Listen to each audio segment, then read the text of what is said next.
Akala ng mga tao, ang dami kong pera, kumikita ako. Pero since na may natayo na Diwata Palace sa ibang lugar bukod dito, wala pa akong kinita. Pangalan ko lang po yung nandoon. Totoo nga bang nalulugi na ang dating sikat na Diwata Pares?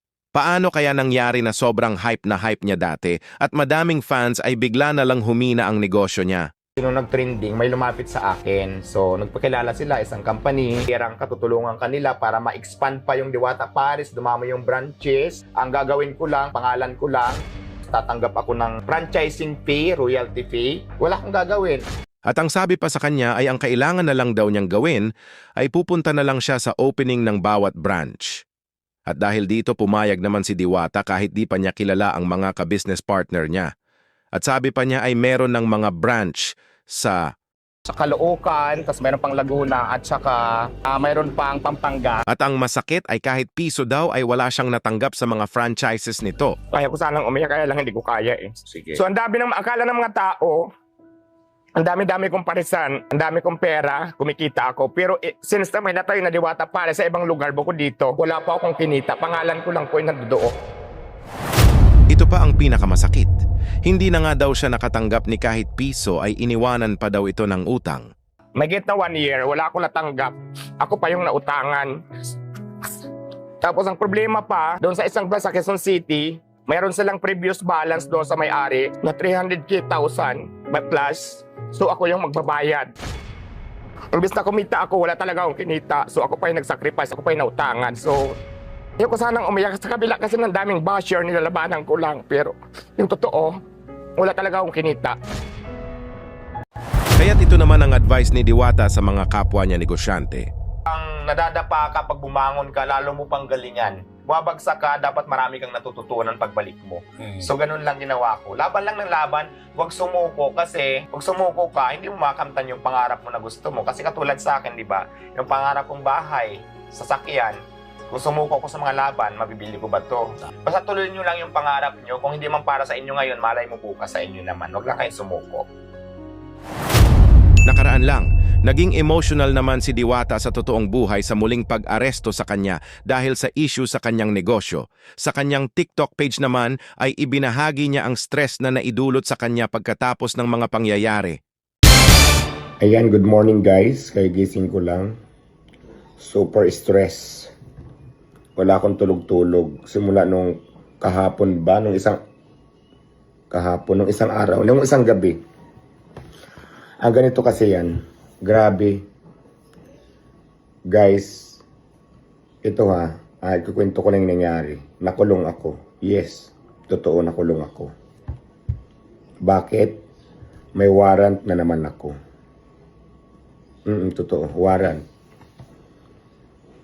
Warrant, hindi man lang ako nakatanggap ng subpoena na may warrant na agad. Agad-agad, katulad din nung dati na nangyari. Alam mo kung anong reklamo, anong complainant ko? Isang ahensya ng gobyerno. Hindi daw compliance.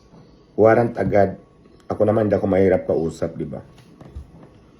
Tungkol ito sa negosyo. Parisan, ano bang negosyo ko? Paris, di ba? So, nakalungkot lang, no? Ganyan ang nangyari. Pwede namang ayusin kung may pagkakamali ako. Pero bakit warrant agad? At saka hindi naman ako big time na negosyante. Halos tama-tama nga lang pangkain ang kinikita ko. Minsan abono pa. Grabing stress. Hinuli na naman ako ng alas 6 ng gabi. Tapos magdamag, maghapon ako nakakulong. Nag-bill ako. At ito pa, ang laki ng bill. Nasa 60,000 yung bill na pinangpiyansa ko. Diba? Grabe. Ang hirap maging Pilipino, sa totoo lang. Lumalabang ka naman ng patas, hindi ka naman namimerwisyo. Dumidiskarte ka sa sarili mo para mabuhay ka. Pero bakit? Hindi rin daw niya pwedeng ikwento ang lahat dahil may hearing pa siya hinggil sa reklamo, hiling pa ni Diwata na tulungan daw siya sa kanyang kinakaharap na problema dahil mabilis naman daw siyang kausap at willing naman daw siyang mag-comply kung anuman ang kinakailangan. Dagdag pa ni Diwata, Wala daw siyang intensyong masama at ang nais lang daw niya ay maghanap buhay para may makain ang kanyang pamilya sa araw-araw. Gayunpaman, ay may komento ang iilan na dapat daw ay may responsibilidad ang mga nagnenegosyo sa pamahalaan at nagpapasalamat din si Diwata dahil di daw siya pinapabayaan ng Panginoon. Ang hirap maging Pilipino, sa totoo lang. Lumalabang ka naman ng patas, hindi ka naman namimerwisyo. Dumidiskarte ka sa sarili mo para mabuhay ka. Pero bakit? Bakit ganun? Grabe. Hindi ko lang siguro pwede ikwento ang buong detalye, no? Kasi nasa ano na ito. Nasa korte na. May hearing pa ako. So, basta yun. Yun ang dahilan. Pwede naman ayusin kasi ang nakalagay hindi daw nag-comply. Kung ano man yung dapat ayusin, pwede naman. Diba? Tulungan nyo ako kasi hindi ko alam kung paano gawin yan. Ayusin natin. Halimbawa, kung mayroon mang pagkakamali, hindi para diretso sa kulungan nang wala man lang ako sumpinan na natanggap. Diba? Diyos ko, napaka-stress. Diyos ko, mabuti na talaga. Ay, nako, nakalabas na naman ako. Buti na dyan si God kahit papaano hindi niya ako pinapabayaan. Grabing pagsubok ito.